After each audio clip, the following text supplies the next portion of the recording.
ಈಗಾಗಲೇ ನಿಮ್ಮ ಹೆಸರು ASDDO ಲಿಸ್ಟ್ನಲ್ಲಿ ಇದೆಯಾ? ASDDOನಲ್ಲಿ ನಿಮ್ಮ ಒಂದು ಲಿಸ್ಟ್ನಲ್ಲಿ ಬಂದಿದ್ದಕ್ಕೆ ನೀವು ಭಯಪಡುವಂಥ ಆತಂಕ ಏನಿಲ್ಲ. ಮತದಾರರು ದಯವಿಟ್ಟು ಇಲ್ಲಿ ಗಮನಿಸಬೇಕು. ಈಗಾಗಲೇ ASDDO ಲಿಸ್ಟ್ನಲ್ಲಿ ಮತದಾರರ ಹೆಸರು ಇದ್ದರೆ ದಯವಿಟ್ಟು ಭಯ ಪಡುವ ಅಗತ್ಯವಿಲ್ಲ.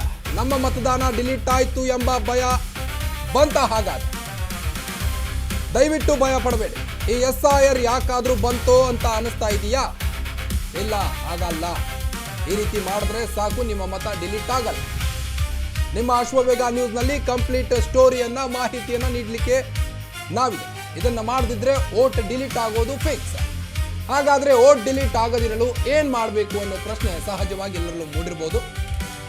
ನಿಮ್ಮ ಅಶ್ವವೇಗ ನ್ಯೂಸ್ನಲ್ಲಿ ಇದರ ಕಂಪ್ಲೀಟ್ ಮಾಹಿತಿಯನ್ನ ತಿಳಿಸ್ತಾ ಹೋಗ್ತೇವೆ. ಈಗಾಗಲೇ ನಿಮ್ಮ ಹೆಸರು ASDDO ಲಿಸ್ಟ್ನಲ್ಲಿ ಇದೆಯಾ?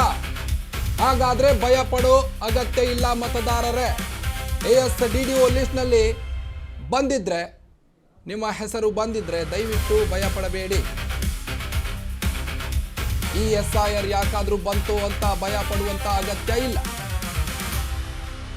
ಹಾಗಾದ್ರೆ ರೋಲ್ ಬ್ಯಾಕ್ ಆಗಲು ಏನ್ ಮಾಡಬೇಕು? ನಿಮ್ಮ ಅಶ್ವವೇಗ ನ್ಯೂಸ್ನಲ್ಲಿ ಕಂಪ್ಲೀಟ್ ಮಾಹಿತಿಯನ್ನು ನೀಡ್ತಾ ಹೋಗ್ತೇವೆ. ಇದನ್ನ ಮಾಡದಿದ್ರೆ ವೋಟ್ ಡಿಲೀಟ್ ಆಗೋದಂತೂ ಫಿಕ್ಸ್ ಆಗ.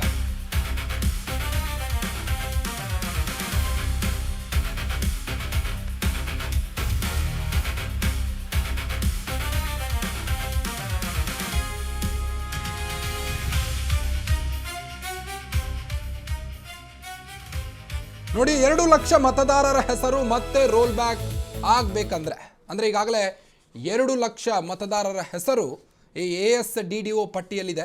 ಹೀಗಾಗಿ ಅವರು ಭಯ ಪಡುವಂಥ ಅಗತ್ಯವಿಲ್ಲ. ಯಾರ್ದಾದ್ರೂ ಹೆಸರು ಆ ಒಂದು ASDDO ಹೆಸರಿನಲ್ಲಿ ಬದುಕಿದ್ರೂ ಸಹಿತ ಆ ಲಿಸ್ಟ್ನಲ್ಲಿ ನಿಮ್ಮ ಹೆಸರು ಬಂದಿದೆ ಅಂದರೆ ASDDO ಲಿಸ್ಟ್ನಲ್ಲಿ ಬಂದಿದೆ ಅಂದರೆ ದಯವಿಟ್ಟು ಭಯ ಪಡಬೇಡಿ. ಬೇಗನೆ ಹೋಗಿ ನಿಮ್ಮ BLOಗಳನ್ನು ಸಂಪರ್ಕಿಸಿ, ಭೇಟಿ ಮಾಡಿ ಅವರಿಗೆ ಏನಾಯಿತು ಏನು ಅನ್ನೋದರ ಸಂಪೂರ್ಣ ವಿವರವನ್ನು ನೀಡಿ BLOಗಳಿಗೆ ಅಗತ್ಯ ದಾಖಲೆಯನ್ನು ನೀಡಿದ ಮತದಾರರು ವೋಟ್ ಡಿಲೀಟ್ ಆಗದಂತೆ ಸಾರ್ವಜನಿಕರಿಗೆ ಜಾಗೃತಿಯನ್ನು ಮೂಡಿಸ್ತಾ ಇದ್ದಾರೆ. ಈಗಾಗಲೇ ಮನೆ ಮನೆಗೆ ತೆರಳಿ BLOಗಳು ಸಂಪರ್ಕವನ್ನು ಮಾಡ್ತಾ ಇದ್ದಾರೆ. ಹೀಗಾಗಿ 2 ಲಕ್ಷ ಮತದಾರರ ಹೆಸರು ರೋಲ್ ಬ್ಯಾಕ್ ಆಗಬೇಕಂದ್ರೆ BLOಗಳನ್ನು ಸಂಪರ್ಕಿಸಬೇಕು. ನಿಮ್ಮ ಅಶ್ವವೇಗ ನ್ಯೂಸ್ನಲ್ಲಿ ಕಂಪ್ಲೀಟ್ ಮಾಹಿತಿ.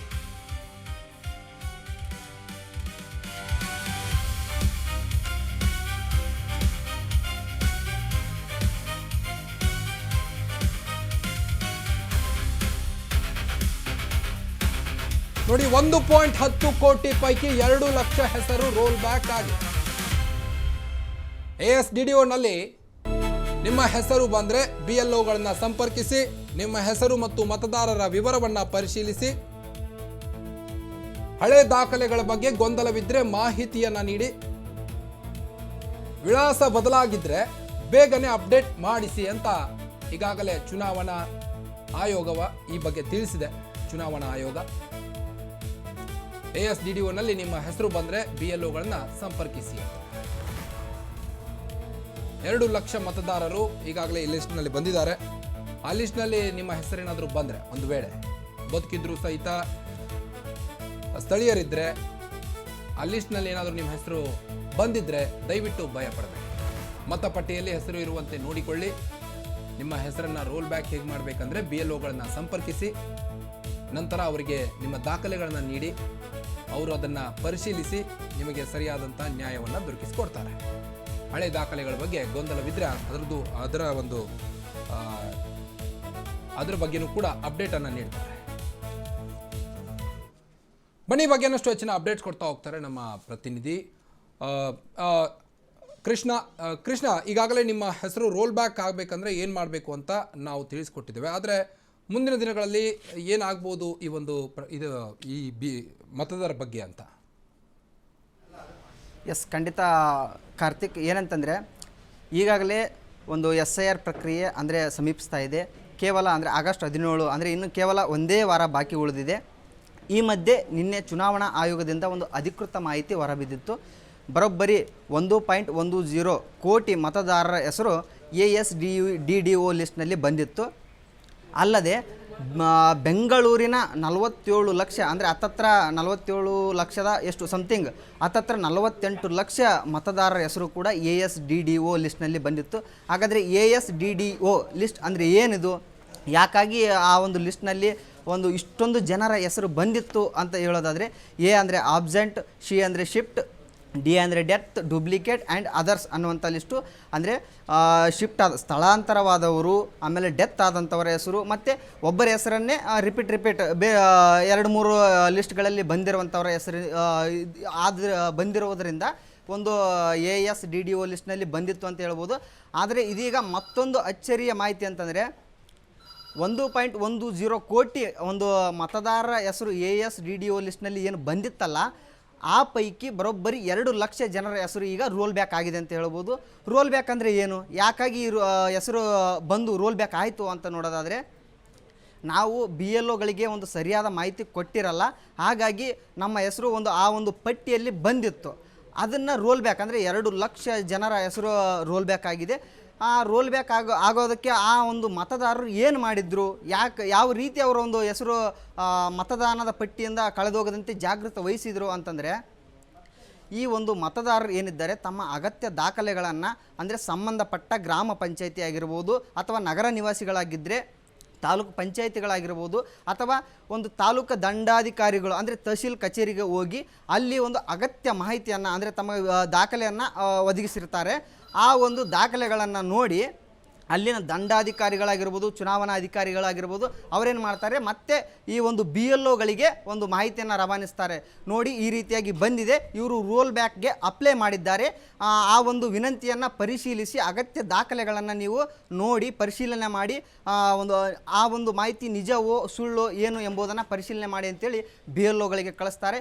BLOಗಳು ಆ ಪಟ್ಟಿಯಲ್ಲಿರುವಂಥ ಲಿಸ್ಟನ್ನು ತೆಗೆದುಕೊಂಡು ಆಮೇಲೆ ಮತದಾರರು ಕೊಟ್ಟಿರುವಂಥ ಒಂದು ದಾಖಲೆಗಳನ್ನ ಪರಿಶೀಲನೆ ಮಾಡಿ ಅವರು ಗಣತಿ ನಮೂನೆಯನ್ನು ಒಂದು ಭರ್ತಿ ಮಾಡ್ತಾರೆ. ಭರ್ತಿ ಮಾಡಿ ನಂತರ ಏನು ಮಾಡ್ತಾರೆ, ಆ ಒಂದು ಭರ್ತಿ ಮಾಡಿದಂಥ ದಾಖಲೆಯನ್ನು ನೋಡಿ ಮತ್ತು ಈ ಮತದಾರರು ಕೊಟ್ಟಂಥ ದಾಖಲೆಗಳ ಎರಡನ್ನು ತಾಳೆ ಮಾಡಿ ಮತ್ತೆ ಏನು ಮಾಡ್ತಾರೆ, ಅವರು ಒಂದು ಗ್ರಾಮ ಪಂಚಾಯತಿ ಆಗಿರ್ಬೋದು ಅಥವಾ ತಾಲೂಕು ದಂಡಾಧಿಕಾರಿಗಳು ಅಥವಾ ತಾಲೂಕು ಕಚೇರಿಗೆ ಹೋಗಿ ಎರಡನ್ನೂ ಅಂದರೆ ಮ್ಯಾನ್ಯುವಲ್ ಆಗಿ ಸಬ್ಮಿಟ್ ಮಾಡ್ತಾರೆ. ಅಲ್ಲಿ ಒಂದು ಡಿಜಿಟಲೀಕರಣ ಪ್ರಕ್ರಿಯೆ ಶುರುವಾಗುತ್ತೆ. ಆ ಡಿಜಿಟಲೀಕರಣ ಅಂದರೆ ಒಂದು ಆನ್ಲೈನ್ ಅಪ್ಲೋಡ್ ಮಾಡುವಂಥ ಪ್ರಕ್ರಿಯೆ ಶುರುವಾಗುತ್ತೆ. ಈ ಎಲ್ಲ ದಾಖಲೆಗಳನ್ನ ಆನ್ಲೈನ್ನಲ್ಲಿ ಅಪ್ಲೋಡ್ ಮಾಡ್ತಾರೆ. ಬಳಿಕ ಅದು ಮತ್ತೆ ಏನಾಗುತ್ತೆ, ಒಂದು ಚುನಾವಣಾ ಆಯೋಗದ ಅಧಿಕೃತ ವೆಬ್ಸೈಟ್ನಲ್ಲಿ ಅಪ್ಲೋಡ್ ಆಗುತ್ತೆ. ಬಳಿಕ ಆ ಅಪ್ಲೋಡ್ನಲ್ಲಿ ಆ ಒಂದು ವೆಬ್ಸೈಟ್ನಲ್ಲಿ ಅಪ್ಲೋಡ್ ಆದಂಥ ಡೇಟಾವನ್ನು ತೆಗೆದುಕೊಂಡು ಏನು ಮಾಡ್ತಾರೆ, ಎರಡನ್ನೂ ತಾಳೆ ಮಾಡಿ ಆ ಅಧಿಕಾರಿಗಳು ಕೂಡ ತಾಳೆ ಮಾಡಿ ನೋಡ್ತಾರೆ. ಎರಡೂ ಕೂಡ ಬರೋಬ್ಬರಿ ಇದ್ದರೆ ಸರಿಯಾಗಿದ್ದರೆ ಮತ್ತೇನು ಮಾಡ್ತಾರೆ ಅಂತಂದರೆ ರೋಲ್ ಬ್ಯಾಕ್ಗೆ ಅವರು ಅಪ್ಲೈ ಮಾಡ್ತಾರೆ. ಅಲ್ಲಿ ಅಂದರೆ ರೋಲ್ ಬ್ಯಾಕ್ ಅನ್ನುವಂಥ ಆಪ್ಷನ್ನ karnataka.ceo.election. ಅನ್ನುವಂಥ ಒಂದು ವೆಬ್ಸೈಟ್ನಲ್ಲಿ ಮತ್ತೊಂದು ಹೊಸ ಒಂದು ಆಪ್ಷನ್ನ ಬಿಟ್ಟಿದ್ದಾರೆ. ಆ ಆಪ್ಷನ್ನಲ್ಲಿ ಅವರು ಅಪ್ರೂವಲ್ ಕೊಡ್ತಾರೆ. ಬಳಿಕ ಇಷ್ಟು ಮಾಡಿದರೆ ಸಾಲದು, ನಮ್ಮ ಹೆಸರು ರೋಲ್ ಬ್ಯಾಕ್ ಆಗುತ್ತೆ, ನಮ್ಮ ಮತ ಕಳೆದು ಹೋಗಲ್ಲ ಅನ್ನುವಂಥದ್ದು ಇಲ್ಲ. ಅಲ್ಲಿ ಏನಾಗುತ್ತೆ, ಅವರು ಪರಿಶೀಲನೆ ಮಾಡಿ ನಮ್ಮ ಒಂದು ವಿನಂತಿಯನ್ನು ಅಪ್ರೂವಲ್ ಮಾಡ್ತಾರೆ. ಬಳಿಕ ಆ ಅಪ್ರೂವಲ್ ರೋಲ್ ಬ್ಯಾಕ್ ಆಗೋದಕ್ಕೆ ಬರೋಬ್ಬರಿ 5 ತಾಸು ಬೇಕಾಗುತ್ತೆ. ಅಂದರೆ 5 ತಾಸು ಅಥವಾ ಒಂದು 6 ತಾಸು ಕೂಡ ಬೇಕಾಗ್ಬೋದು ಅಂತ ಹೇಳ್ಬೋದು. ಒಂದು ದಿನವನ್ನೇ ಬಿಡಬೇಕು. ನಾವು ಬಿಟ್ಟು ಮತ್ತೆ ನಾವು ASDDO ಅನ್ನುವಂಥ ಒಂದು ಆಪ್ಷನ್ಗೆ ಹೋಗಿ ಅಲ್ಲಿ ನಮ್ಮ ಹೆಸರು ಡಿಲೀಟ್ ಆಗಿದೆಯೋ ಇಲ್ಲವೋ ಅನ್ನುವಂಥದ್ದನ್ನು ಕನ್ಫರ್ಮ್ ಮಾಡ್ಕೋಬೇಕು. ಒಂದು ವೇಳೆ ಡಿಲೀಟ್ ಆಗಿದ್ದರೆ ಓಕೆ, ನಮ್ಮ ಮತ ಒಂದು ಕೈ ಬಿಡಲ್ಲ, ನಾವು ಅಂತ ಹೇಳ್ಬೋದು. ಮತ್ತೆ ಅದೇ ರೀತಿ ಬಂದಿದ್ದರೆ ನೀವು ಕೊಟ್ಟಿರುವಂಥ ದಾಖಲೆಗಳು ಶುದ್ಧ ಸುಳ್ಳು, ನೀವು ಕೊಟ್ಟಿರುವ ದಾಖಲೆಗಳು ಮತ್ತು ಆನ್ಲೈನ್ನಲ್ಲಿ ಅಪ್ಲೋಡ್ ಆಗಿರುವಂಥ ದಾಖಲೆ ಎರಡೂ ಕೂಡ ತಾಳೆ ಆಗಿಲ್ಲ ಅನ್ನುವಂಥದ್ದು ಚುನಾವಣಾ ಆಯೋಗವೇ ಒಂದು ಅಧಿಕೃತ ಮಾಹಿತಿ ಹೊರಬಿಟ್ಟಿದೆ. ಕಾರ್ತಿಕ್, ಓಕೆ, ಥ್ಯಾಂಕ್ ಯು ತಮ್ಮೆಲ್ಲ ಮಾಹಿತಿಗಾಗಿ ಕೃಷ್ಣ.